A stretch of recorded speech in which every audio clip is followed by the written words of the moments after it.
प्यारे बच्चों, आज हम संचारी रोगों के बारे में जानेंगे कि ये संचारी रोग क्या होते हैं। साथ ही ये भी जानेंगे इनसे बचने के क्या क्या उपाय हैं। आपने देखा होगा, जैसे ही बारिश का मौसम प्रारंभ होता है वैसे ही लोग बीमार पड़ने लग जाते हैं, क्योंकि बारिश के मौसम में हमारे वातावरण में नमी ज़्यादा हो जाती है। नमी बढ़ जाने के कारण जो सूक्ष्म जीव होते हैं, जैसे बैक्टीरिया हैं, वायरस हैं, प्रोटोजोन्स हैं, ये अत्यधिक सक्रिय हो जाते हैं, या यूँ कहें इनको अपना फेवरेबल पसंदीदा वातावरण मिल जाता है अपनी वृद्धि करने के लिए, जनन करने के लिए, जिस कारण ये इस मौसम में अत्यधिक सक्रिय होते हैं। अब संक्रामक रोग फैलते कैसे हैं, या संचारी रोग भी कहते हैं इनको, ये फैलते कैसे हैं। सबसे पहले हम इनके फैलने के साधन जान लेते हैं कि कैसे मनुष्य इन रोगों से ग्रसित हो जाता है। तो जैसा कि आप देख रहे हैं, सबसे पहला जो मेथड है फैलने का, इसमें आपको एक व्यक्ति खांसता हुआ दिखाई दे रहा है। तो सबसे ज़्यादा जो इन्फेक्शन होता है वह वायु द्वारा होता है। वायु द्वारा कब होगा? जब कोई संक्रमित व्यक्ति खांसता है या छींकता है, उस समय जो भी सूक्ष्म जीव उसकी बॉडी में होते हैं वे उसके खांसने या छींकने पर बाहर एयर ड्रॉपलेट्स के रूप में, बिंदुकों के रूप में, छोटी छोटी बिंदुओं के रूप में बाहर आ जाते हैं और वातावरण में मुक्त हो जाते हैं।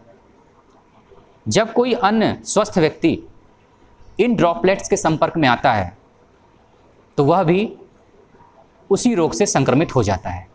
इसे हम डायरेक्ट ट्रांसमिशन कहते हैं, क्योंकि इसमें एक रोगी से सीधे सामान्य व्यक्ति को संक्रमण हो रहा है।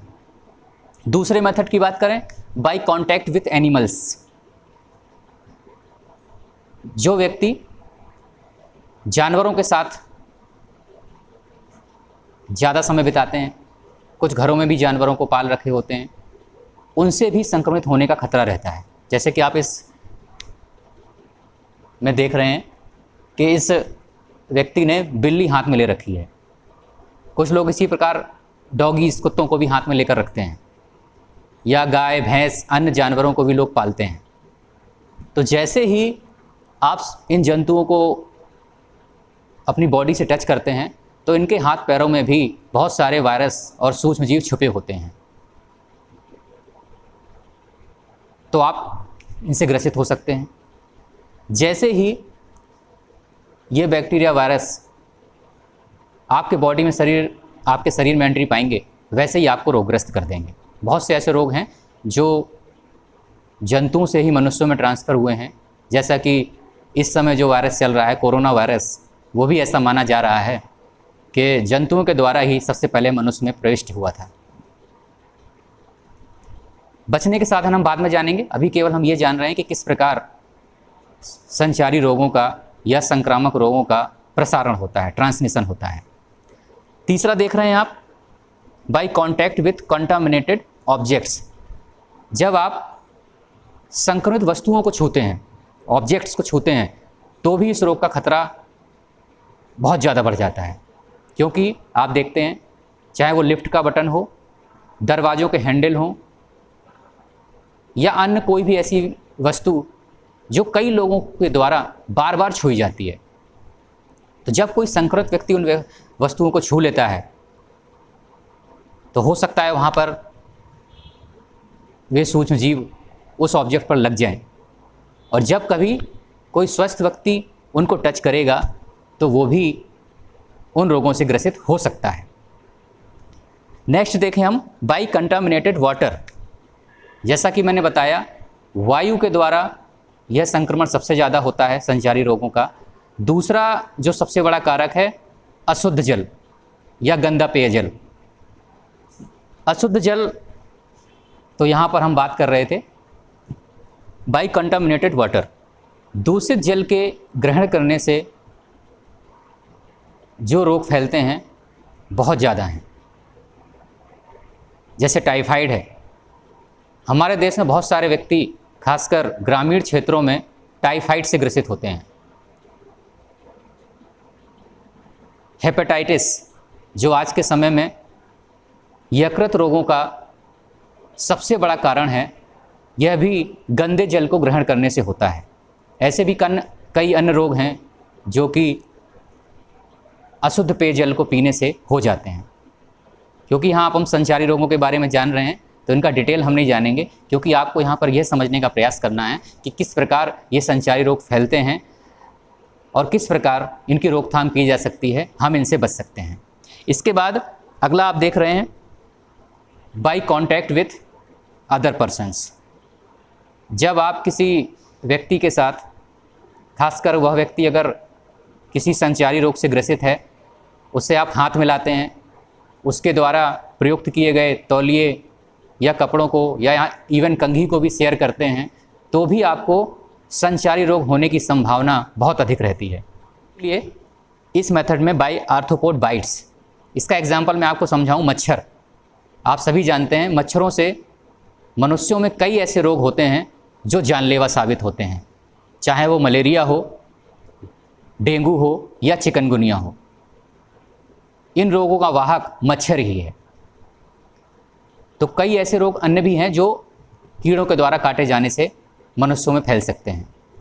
नेक्स्ट है बाय कंटामिनेटेड फूड।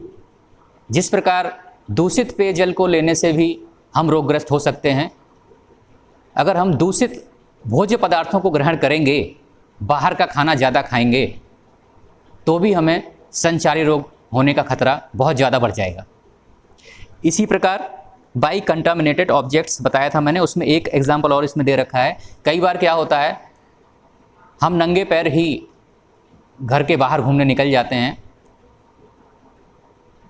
या कुछ व्यक्ति जो स्वच्छता की आदतों के नियमों को नहीं जानते हैं, वे टॉयलेट वगैरह में भी बिना स्लीपर को पहने, चप्पलों को पहने टॉयलेट्स जाते हैं।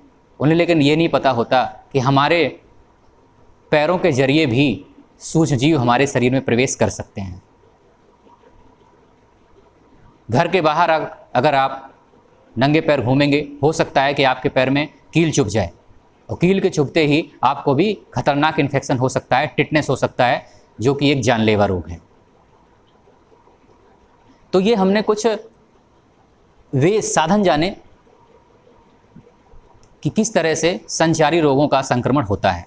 अब हम जानेंगे इन संचारी रोगों से या संक्रामक रोगों से हम कैसे बच सकते हैं।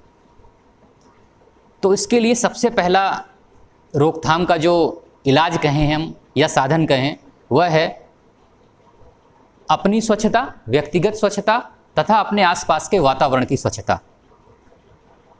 जो व्यक्ति अपने शरीर की अच्छे से सफाई रखते हैं, स्वच्छ कपड़े पहनते हैं, वे अन्य लोगों की अपेक्षा कम बीमार पड़ते हैं। दूसरी स्वच्छता है, मैंने बताई, सामाजिक स्वच्छता या अपने आस पड़ोस की स्वच्छता। ये नहीं करना है हमें, अपना घर साफ रखना है और जो कचरा कूड़ा कर निकला वो हमने बाहर फेंक दिया कि अपना घर साफ है, दूसरे अब देख झेलेंगे कैसे, उसको करेंगे। तो ऐसा नहीं करना है, क्योंकि इनडायरेक्टली वो हमको ही इन्फेक्ट करेगा, संक्रमित करेगा। तो हम अपने आसपास के वातावरण की भी सफाई रखनी चाहिए।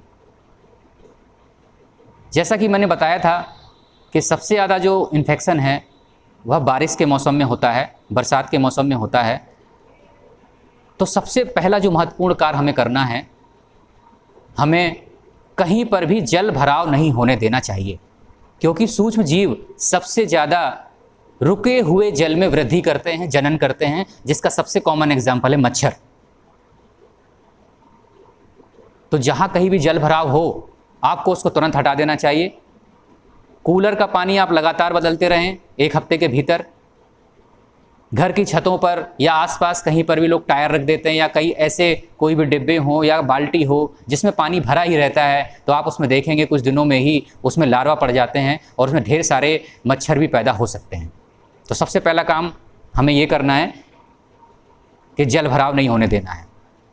जल भराव अगर हो भी गया है तो उस जल भराव में हम केरोसिन ऑयल डाल सकते हैं, जिससे मच्छर के लार्वा नष्ट हो जाते हैं, क्योंकि इस समय चिकनगुनिया और मलेरिया का प्रकोप सबसे ज़्यादा होता है। दूसरा है कि हम मच्छरदानी का प्रयोग करें रात को सोते समय। ये सबसे अच्छा साधन है, सबसे सस्ता और सबसे अच्छा, क्योंकि जब हम कॉयल या अन्य कोई केमिकल वाला पदार्थ यूज़ करते हैं मच्छरों से बचने के लिए, तो उसका कोई ना कोई साइड इफ़ेक्ट हमारे शरीर पर भी होता है, विशेषकर छोटे बच्चों पर। इसीलिए मच्छरदानी का प्रयोग किया जाना चाहिए। जो मच्छर प्रभावित क्षेत्र हैं वहाँ पर मच्छरदानी अवश्य लगाएं।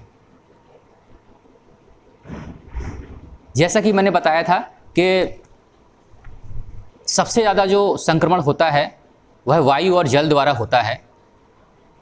तो किसी भी ऐसे व्यक्ति जो आपको दिख रहा है कि किसी रोग से ग्रसित है, आप उससे उचित दूरी बनाकर रखें। उसके द्वारा उपयोग की जाने वाली किसी भी सामग्री का प्रयोग ना करें। जैसा कि आप देख रहे हैं इस समय जो कोरोना वायरस चल रहा है उसमें यही बताया जा रहा है कि 2 गज की दूरी या 6 फीट की दूरी बनाकर रखें, मुंह पर मास्क लगाकर रखें। वो इसीलिए कहा जा रहा है क्योंकि अगर आप मास्क लगाकर रखेंगे तो जो ड्रॉपलेट्स बताए थे मैंने, जो रोगी व्यक्ति छोड़ता है, वो आपकी बॉडी में प्रवेश नहीं कर पाएंगे, क्योंकि जो एयर ड्रॉपलेट्स होते हैं वे हमारे श्वसन मार्ग द्वारा ही हमारे शरीर में प्रवेश कर सकते हैं। तो अगर हम यह नियम अपनाते हैं 2 गज की दूरी का, तो हम बहुत सारे संक्रामक रोगों से बचे रह सकते हैं।